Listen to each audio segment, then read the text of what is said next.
This is a goblin. And his opponent, up here in the top left, he is MaNa. MaNa. What do we say, Hordy? I say MaNa, but everyone's like, it's MaNa. Like, same with Because if you say Maru, yeah, exactly. Maru, you have to go with MaNa as well. Yeah, I say MaNa. That's how it's said. MaNa. Imagine that, having accents, man. Isn't that crazy? What a wild It's life. one of the downsides of being like a native English speaker, you know? I feel like people are going to judge you more harshly. Yeah. I can say like aluminum and then any, you know, I can go with whatever pronunciation I want. If you're going to start saying aluminum, people will get upset. I know, it's actually crazy. It's okay, I'll get by. There's worse things in the world. We'll live. We've got StarCraft. I think you'll to get watch. over it, yeah. Yeah. Well, we got StarCraft to watch. We can get over any problem it that actually way. mentally drags me down every day, but with the StarCraft here, with 4 weeks of the ESL regionals, I'll be okay. Got a month of StarCraft 2 happening, basically, with loads and loads of games. Every day apart from Mondays, where you have the ESL Open Cups. It's incredible. Perfect. Yeah. A lot of games to watch over there, too. Yeah, man. Probably quite a few of the same names, too, by the way, which is fun. You seen Rogue coming back? Yeah. Yeah, man. I've been casting a bunch of Rogue games. He's actually Yeah. looking so strong. Yeah. What's funny about the Rogue games is that he's playing strategies that are maybe a bit outdated, like strats that were popular a year and a half ago. But macro and micro-wise, he's still got it, so Yeah. that's going to be really exciting. Yeah, it's been fun to watch him return. It's really good because he's like, he has a bad seed right now, obviously, because he's not played in any ESL events this year. So he always, like, his first round ESL Open Cup career matchups always, like, you know, this week it was against Classic, which was great. First game, like 40 minutes long or whatever. Absolute banger, so, yeah. Oh, I haven't actually seen that one yet. Yeah, that one, you gotta watch that one. It's a great best of 3. That is awesome. Okay, I'll definitely have a look at that as soon as I can. That sounds like a blast. It's gonna be a Stargate opener right here, by the way, from MaNa. We've already seen a couple of Protoss versus Protoss series today. Looks like everybody's approaching this matchup slightly differently. We already brought it up, but there's been a change in the most recent balance patch to the Sentry. It's now overall just a little bit more sustainable, and would you look at that? 3 sentries at the start of a match? That would not have been possible in the previous patch. No. Sometimes you can go like 2 stalk, you go like 3 stalkers, 3 sentries eventually, but this is 3 very early sentries, right? So this would be considered very greedy in the past. This is manageable now. Again, the sentries do not die as quickly to oracles, so that Stargate opener of MaNa is not going to be like a, oh, just fly 2 oracles in, you're going to get a bunch of freebies. That's not the case at all, in fact. So, yeah, in that regard, we're looking quite pretty and good. Let's just have a few moments of setting up again, PvP. We'll take a little bit of getting going, especially when we're going to more or less see both of them expanding. It is obviously different pathways. That's a robo facility choice from Goblin, so he's going to set up to kind of play just overall a much more defensive game where MaNa will play oracles into Blink. He's going to be all about that map control, moving around the map, being able to see everything. These are going to be 2 very different situations here in the near future. Absolutely. It'll be up to Goblin to try and minimize that damage taken. He does go for his own Twilight Council here eventually too, but he will certainly be the one that needs to deflect whatever MaNa is going to be sending his way. The first proper unit that's being sent his way is going to be that Oracle. A couple Stalkers being warped in. Good timing on those right here by Goblin. There's not even any probes really to protect yet, but his main base was already sealed off and looking pretty protected as it is. We've got 3 sentries over there, man. That's an army all on its own. Yep, the triple sentry. On a little bit of a move about. As you see, a couple Stalkers in this sentry coming about also. Just going to be seeing our Blink coming through, the gateway still coming up, a couple more probies continuing to come around, and again, just continue to get that Blink on the way in here from MaNa. But, Goblin's chasing as well. I actually missed the fact that he had Twilight Council, so that's just bad looking at the production tab for me. So yeah, he's going to get the Blink up just with that Robo already settled. And yeah, that means he can get a Prism up nice and quickly as well, so already moving in toward that for the next few moments. Absolutely.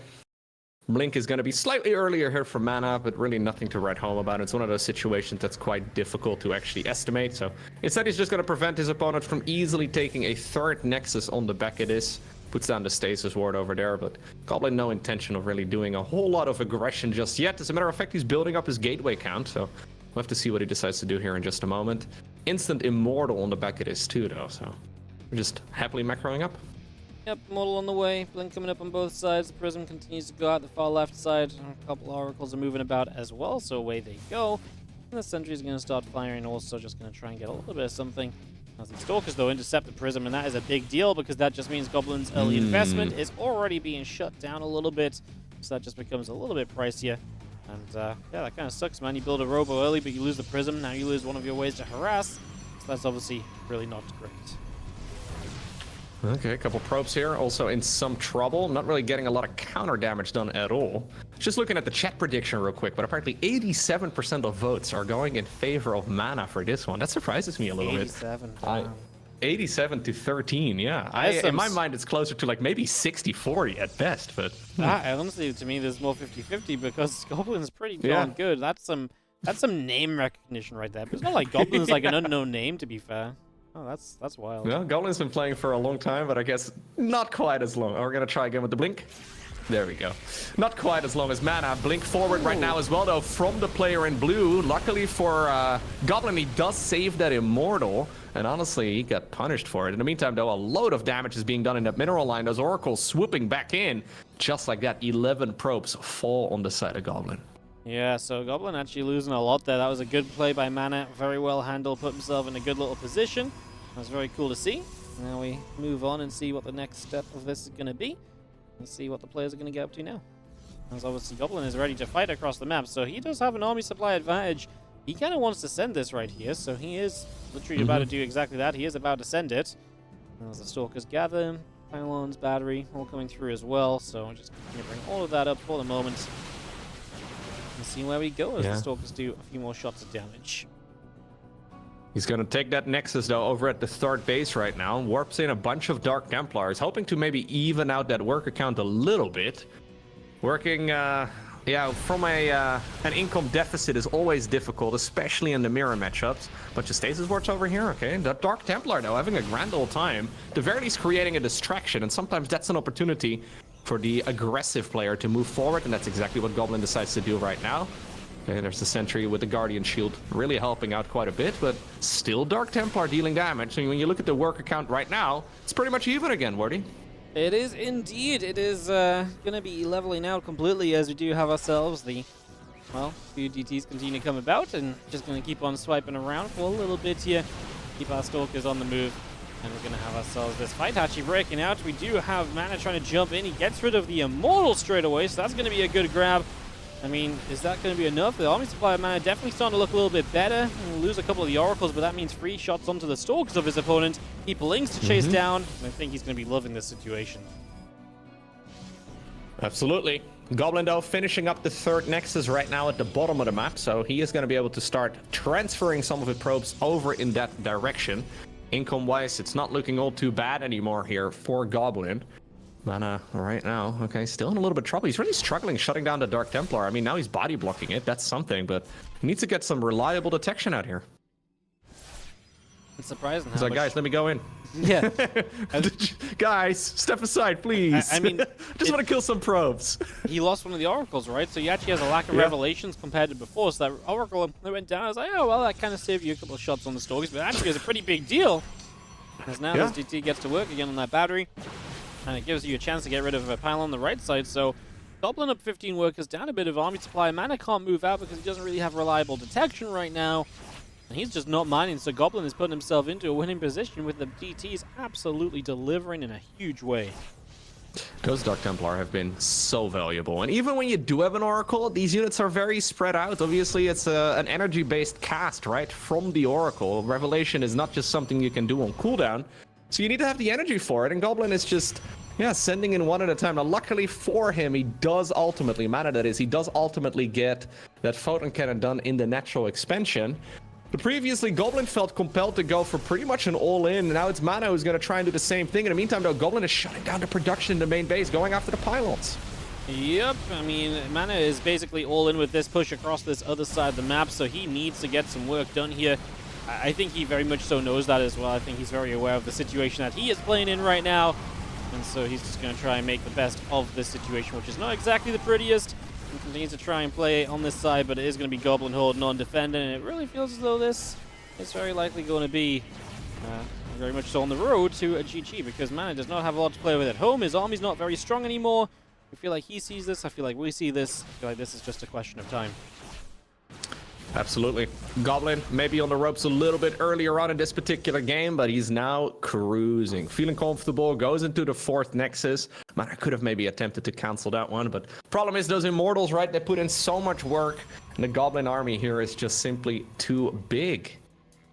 Curious to see what MaNa wants to do right now, because sitting back is probably not the play, but what exactly do? You have to, I guess, wait until your opponent comes across the map, but there's really no reason for Goblin to be aggressive.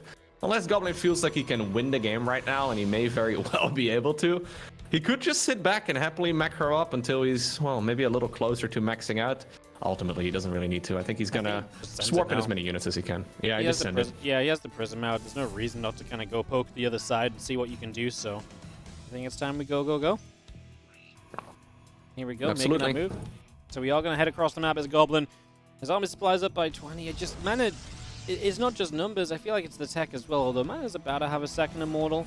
He doesn't have a Prism to micro those Immortals, so they're immediately going to be vulnerable in comparison to Goblins. And Goblin is obviously up a base as well, so even if he just trades decently here, he's continuing to put himself in a great position. Super Battery will pop, and Goblin will respect that, back away for a couple of seconds, not make this too crazy a situation. No reason for him to really take any risks. The cooldown of that ability is quite long, so MaNa's not going to be able to chain that. He will have it available again in maybe a half minute to a minute or so from now, but that will not be for this particular battle. And this is, Goblin just plowing through whatever he can hit right now. Those Immortals of his are having a grand old time. There is still one Immortal in blue also helping out at the bottom of this engagement. But that guy, he's got his work cut out for him, but now he's dead. So, GG. It's Goblin who wins game number 1 after falling pretty far behind not that long ago. Yeah, no, he really looked as though he was in a bit of trouble, but man, the DTs just did work. And they did more than just work. Like, they went overtime. And I guess that's why Twitch chat only put 13% on Goblin, because they didn't see the DTs coming. Always expect the DTs, guys. Well, they're invisible. How can you see something that's invisible? Well, that's the talent of being a good StarCraft player. Seeing invisible things. Yeah, they have that blurry on the You see a lot of things that are just, you can't, okay, that's, Well, as a great StarCraft player, I can see my demise every game to my own supply blocks, yes. Fair enough. No, those DTs put in a ridiculous amount of work, right? And it can all be traced back to those Oracles. First off, putting in a ton of work in the natural, and then, well, not being around to defend at home. I guess that made the defense against those Dark Templars so tricky. And they just kept putting in work. He must have killed like 24 workers there. Oh, that was it was a lot of kills. It was just disruption of the mineral lines. You were having a body block. You couldn't go across the map. You name it, the DTs screwed it up, basically, for MaNa. And heading into game number 2, he's going to be hoping for the reset here. Let's see if he can get it going. It's Ghost River as our map. So let's jump on in and see whether MaNa can bring it back to a game 3, or if Goblin is going to send it. I mean, we talked about this map being shorter and aggressive, but it is still kind of hard to push into 3 bases. I feel like that's the biggest challenge of this map, so does that affect us in PvP? Well, I guess if we get there, it does. Again, that may be the challenge as we head into this one right now. It is going to be to start everything off on game number 2. The blue Protoss player in the top left corner of the map, MaNa. And his opponent, up 1-0 in this best of 3 series, he is Goblin.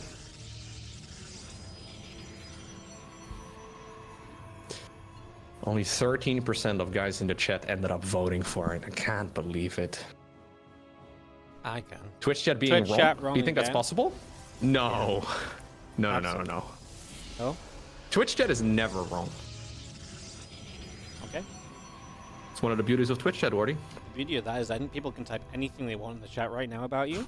You just confirm they're never wrong? They would never write something bad. I don't believe that. No. Well... It's the internet, Wardy. Nobody writes anything evil ever. I'm way too emotionally invested in what gets said in chat 2 minutes from now. Let's see. So Ghost River has that very quick air-to-air rush distance in particular. So if you go for a Prism or, for example, an Oracle, you can get it across the map significantly faster than on other maps. Besides that, the ground-to-ground is also quite quick, especially when you knock down the rocks. So you mine out those mineral fields up to the northern sections of the map. So this can be a very aggressive map, but we have seen some trouble, like you were saying earlier, with players able to get into the opponent's third base. So even though it's like a flat piece of terrain and you can sort of fight over at the third base location, those rocks really tend to get in the way that are blocking that spot. And It's actually quite a dynamic map. Even though it doesn't look particularly complex at first glance, because it seems like just a very cheesy map, I guess, with a lot of quick rushes and stuff. It's a lot more strategic than just that. It's a surprising map, right? Like, I think it really is, because like you don't expect a lot from it, and then it's like, hey, look, I actually provide really good games, and you're like, whoa, I'm pleasantly surprised. I feel like that happens a lot with me on this map, so. Like, I'm kind of like, I wanted to hate it when I saw it was in the map pool, but the more I see more games on it, I'm like, man, yeah, I guess you didn't suck as much as I remembered you, so good job. Well, to be fair, you also did cast a lot of the TOMC games, right? So some of the maps are genuinely not as great as some of the others. And honestly, sometimes it's like an acquired taste almost, right? You have to see a map a bunch of times. You have to see how it really develops for you to appreciate it a little bit more. But yeah. It's been a lot of fun to watch the games develop so far. Anyways, we've got ourselves a proxy pylon going up for Goblin on the other side of the map. Probe Scout from MaNa just got denied, and there's a proxy gate. Proxy gating it up. So we are just going to get aggressive here from Goblin as MaNa tries to expand. Goblin wants to punish it straight away. This is a very Goblin move. It's going to be 4 gateways in total. He's won against Max Backs a few times with this. So definitely don't disregard his 4 gate. He's very good at being aggressive. And he has some potential here as he gets ready to go. Absolutely. A good old 4-gate, a build order that we have seen ever since the early days of StarCraft 2. Not the go-to anymore by any stretch of the imagination, but it can still certainly catch players off guard. MaNa, though, does already have that robo facility, right? So he's actually chrono boosting out an Immortal right now. He's got a bunch of sentries, too. Obviously, those sentries are very good defensively as well, going for the additional shield battery. Shield batteries are going to be powered with a pylon that's on the high ground. So MaNa is set up for the defense, but it's still very difficult to handle. Yeah, it's definitely anything but easy. At this point in time, as we do have our units getting ready to start pressing forward, it's going to be time to go here. In just a moment from Goblin. A couple of hallucinated Stalkers, love that. If you can absorb a couple of Immortal shots, that would be great. As he gets good force fields, honestly. He's going to be able to fight those sentries quite nicely. And Super Battery already having to pop, but the Immortal can't join the fight. I think that's pretty okay as well. The sentries trying to tickle each other a little bit. I mean, their tickle beams do a lot more damage now than they used to. But it is kind of funny to watch that fight, and basically nothing other than the hallucinations ended up dying there. I don't think we saw a single unit falling. Either way, that is a good start, of course, for MaNa, who does have a slight economical advantage, plus the defender's advantage, plus, of course, the Immortal production. Okay, ooh, sentries over, this time very exposed. We do have a Prism picking up the weakened units. Yep, Prism doing what it can. We do see the few sentries still pinging away. Just going to be pushing forwards. Force fields continue to come down. Not great at the moment, honestly, for Goblin, because he just can't really fight with everything because of those force fields. The batteries are about to be drained of energy, but we're just not quite there yet. You know, we don't have quite enough done. As MaNa is holding on, and if a hold is made, then MaNa is going to be loving his spot in this game. Absolutely. The Immortal production right now is amazing. Second Immortal just became available, and I think the 2 Immortals and a Prism alone can kill this entire army here from Goblin. They're so powerful. Obviously, don't lose the Prism. That would be a disaster, but he's trying his very best to just... Goblin is trying his very best to just deal whatever damage he can, but I don't think this is really going to work out. Lovely control here by MaNa. Keeps everything alive for the time being. I was going to say, these sentries are actually packing more of a punch than I thought they would, but I guess that is the new sentry buff, and at the end of the day, it's still just not enough, right? And these couple of depths are going to start moving through, and it really does seem as though we are getting into a better and better spot here for our Blue Protoss, looking to even up the series, take us to 1-1, and take us to a game 3. It's really just a battle against those sentries, but I mean, without an expansion or anything, I mean, even these adepts right now might be able to shade through into the main. Goblin doesn't see it, so he obviously is not in a position to take damage. That's obviously really not ideal. No, not ideal is one way to put it for sure. That is not ideal here for Goblin whatsoever, who was already all in, but now he's even more all in. He's all-inner.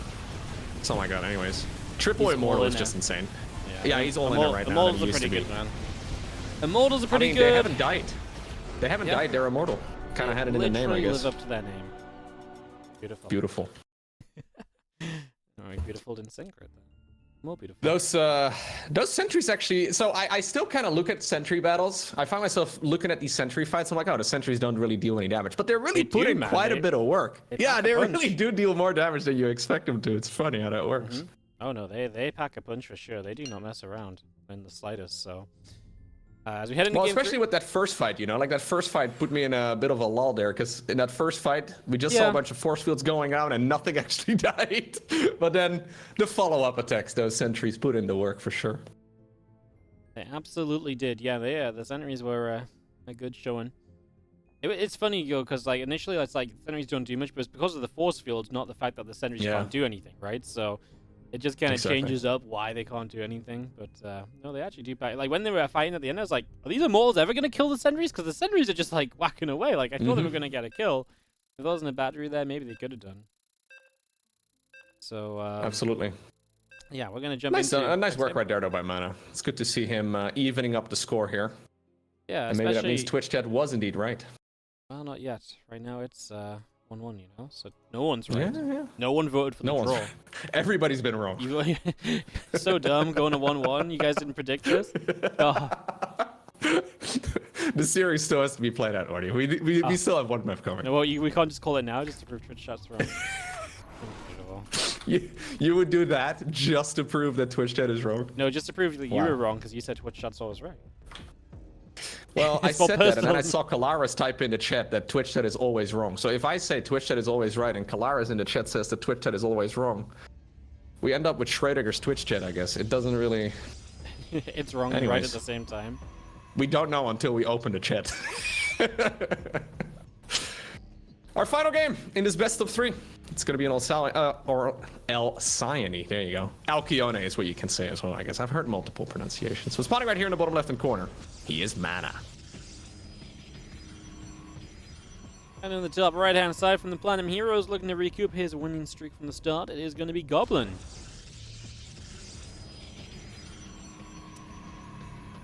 Alrighty, trying to bring a cheeky all-in in game number 2. Didn't really work nearly as well as he, of course, hoped, but when you're 1-0 ahead in a best-of-3 series, you have a little bit of room to play. So let's see what Goblin actually intended on going for, you know? What did he have prepared? Say he lost game number 1, what would he have done in game number 2? I don't think he would have gone for that same build. You don't think so? I think he does. No. I think. Yeah, you think so? Yeah, I think he likes it. His ability does a lot. So yeah, I think... I mean, maybe not, but I think Goblin believes in those aggressive games just as much as he... It's PvP. I think you have to believe in those kind of aggressive games just as much as you believe in the other games. Yeah. So, yeah, I kind of think he might have done. Yeah, I guess if you occasionally win with a build like that against, for example, max specs, you get a lot of confidence with it too. It's true. Confidence is key. I think it's just when you're down a game, you do what you're comfortable with. And I genuinely do believe that's what Goblin is comfortable with, you know, so... Yeah, fair. Alright, let's see what we have from both of the players here. Goblin with a little bit more gas mined so far. Taking that gas, guys, are just a bit earlier. Cyber cores are done right now. Okay, we have a sentry and a stalker on one end of the map. And actually, MaNa decided to cancel the second stalker and also build a sentry of his own. I'm so glad the sentries showed up in the PvPs after we really talked about them in the very first PvP of the day, and then we proceeded to see no sentries across 3 games. Yeah. I'm glad we found the Asian server PvPs. Yeah. We didn't really see a whole lot of them. It's like, wait, did we forget to patch Asia? Like, what happened? The Europeans generally play it all a little bit differently. I mean, to be fair, that was Nanami versus Haas. So, yeah, we shouldn't have gotten our hopes up. I don't know, man. Maybe tomorrow. Maybe tomorrow. Tomorrow. Well, in case you missed it, we have about 4 weeks of non-stop StarCraft coming your way. We do. So, non-stop. If you are tuning in right now, today is the first day of this long-running tournament. So you can basically tune in every day, except Mondays, right? Is what you said, because that is the day that the ESL Open Cups are running. Yeah, we take a break on Mondays. There's lots of tournament games. Yeah. Yeah, exactly. Yeah, if you're tired of StarCraft, you can watch more StarCraft. Yeah, sadly, guys, on Mondays you have to watch StarCraft on a different channel. Sorry. And we actually only have 3 tournaments that day that span across like 12 hours of the day, so... You know. So rather than a 12-hour tournament day, we have a 12-hour tournament day, is what you're saying? Yeah, well, instead of 1 tournament, it's 3 tournaments, you know, so yeah, this is a bit rough. I mean, tomorrow you can even start your day with GSL before Asia starts, so... That is also going to be a lot of fun. Come on. Not bad.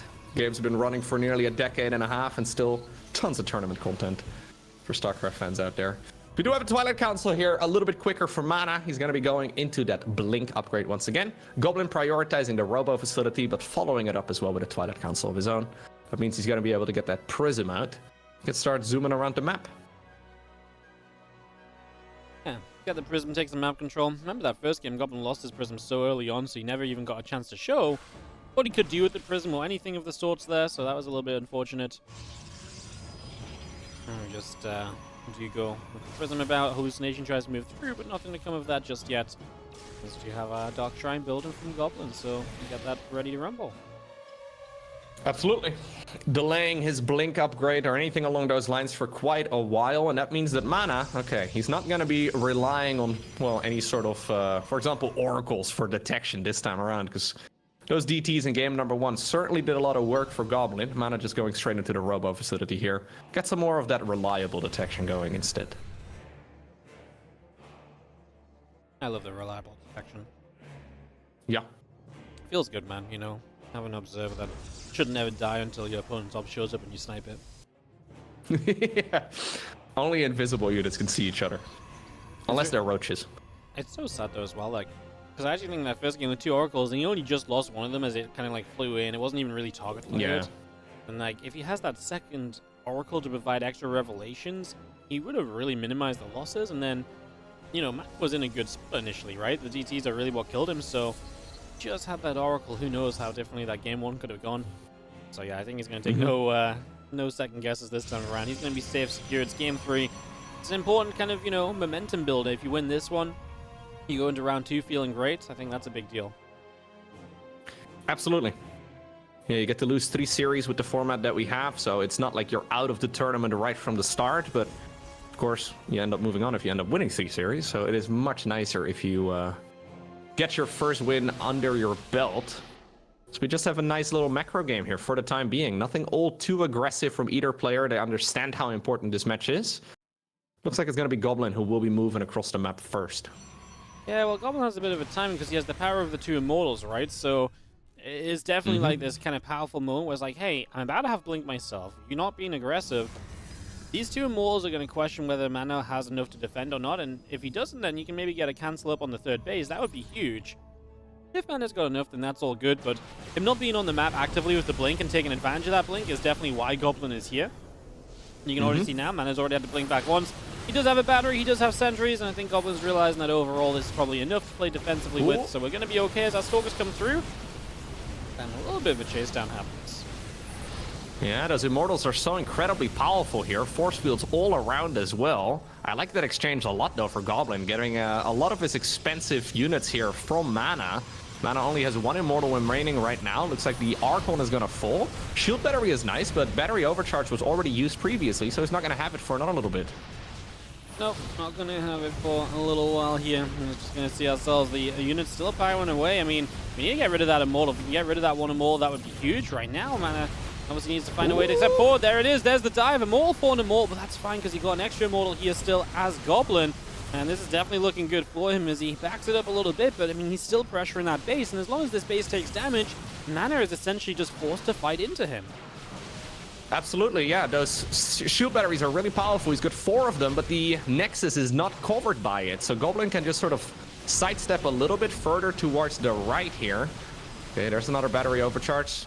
Goblin decides to back off for a little bit, but I don't think he's going to be gone. I think he's going to be back in just a second, because he's got an opportunity to kill his opponent's Nexus. Now, he doesn't really need to do it, because MaNa actually is quite far behind when it comes to the worker count at this point in time. But I think Goblin is feeling like he can get a snipe on that Nexus, and getting a snipe on that Nexus is probably getting a snipe on this entire series. Yeah, I mean, it's a huge thing, right? So why not just go for it? At the end of the day, it's very hard to kind of run up here and lose everything terribly. Lose the Immortal now, maybe that's the end of this, because now you don't have that any longer. Maybe it is time to back it up. But I don't mind him for trying, because he's in a good enough position that it's hard to lose so much, considering most of his Stalkers, army is Blink Stalkers. It's hard to lose so much. kind of attacking in that you'd kind of die afterwards, right? So why not give it a go, try get that base? In this case, it didn't work out, but yeah, he's one Immortal worse off at this stage of the game. I think that's fine. Double Forge right now going down for Goblin. He also already finished the Dark Shrine. We have Charge about halfway done, so he's ahead in economy, he's ahead in army, he's ahead in tech. He's ahead in every pillar of the game. He's even taking another Nexus on the right side too. Now, it is important that he doesn't get carried away, because it can still slip out of your fingers very, very easily. So I quite like here, yeah, Goblin just going back home, try to lean into that advantage for at least a little while. All of this gets scouted right now, though, by one lonely Adept. Waiting for a recall, never gonna get it. No. It's like, I was promised a way out of here. Yeah, well. Sorry about that. Sorry about that, buddy. MaNa did not get him the full story. Back to IFEU. 1-1, charge. All building up. Again, Goblin just taking advantage of the fact he has a chance to attack up now. He's down on the attack upgrade, right? But going double upgrades, and again, sheer number of units is likely going to power him through. Upgrades only really matter when the game is close. When the game is not very close in the mirror, usually the upgrades don't have too much of an impact. In a situation like this, the numbers are just so much more valuable, so yeah. It's kind of the way we're heading, and basically waiting to see how aggressive Goblin wants to be. Does he want to go fighting in again? What is his plan going to turn out to be? What we're working on. I think so. Yeah, he's got a pylon set up over at the gold base, so that I guess is his alternative. He knows that there is a new base building right now for MaNa all the way on the left side of the map. So even just getting a cancel on that, forcing the cancel on that would be absolutely massive. So that's exactly what he decides to go for. Just try and shut that down. Shut it down, get out, or just fight. Yeah, if it's mostly just Blink Stalkers right now for MaNa, it's actually exclusively Blink Stalkers here for MaNa. Okay, well, maybe chase it for a little bit and then go back home. I mean, this is super painful for MaNa because slowly he's fizzling out here, right? Like, Goblin is going to max out within a minute or two, and MaNa is not even going to be remotely close. His economy is nothing to write home about here. He doesn't have good tech. I mean, I guess his upgrades are decent. He's going to finish up +3 eventually, but this is a tough one for MaNa for sure. Wonder what do you do? Yep. This is going to be seeing our Stalkers and Immortals continue to come about. Just going to see ourselves. Does he have a Dark Shrine of his own? No, he never made the Dark Shrine here either, so he doesn't really have that comeback He's got no comeback potential, right? Yeah, PvP, it's like... There's really nothing. Yeah. It's so sad. It's like, do you have DTs? Do you have Disruptors? No, well, okay. I mean, at this point, MaNa's best bet would be split his army and, like, fight multiple places, but he doesn't really have the army size to do that either. And Goblin has the map control to stop him setting that up, so all of the outs for MaNa seem to be blocked off, apart from just trying to survive, and you can't get this fourth base up. I mean, do you just kind of yeet across the map and just hope as MaNa at this point? I mean, probably not, but... He's gonna have to. I don't really think he's gonna have an alternative here. He hopes, though, I guess, that he can use those batteries to his advantage. Now, this is pretty good with a lot of those units stuck between the golden minerals, but ultimately, Goblin's army is just so much better. I don't think MaNa is gonna get a much better opportunity than that. He wants to, get to the safety of those batteries. There's the overcharge as well. Immediately, Goblin decides to go back home. He doesn't really need to fight here. He did, by the way, Goblin, that is, make another Nexus. So now there's a Nexus building at the golden mineral line, and that is going to extend his lead even more. Now, that being said, though, MaNa's still alive. If he would have been able to finish up a fourth Nexus, this would have actually been quite playable. But him, getting that one canceled twice is super rough. It's another unit now scouting that 6 o'clock position, too. So what in the world do you do here as MaNa? Nothing. I think. I think really not much at all. Yeah, it's just rough, man.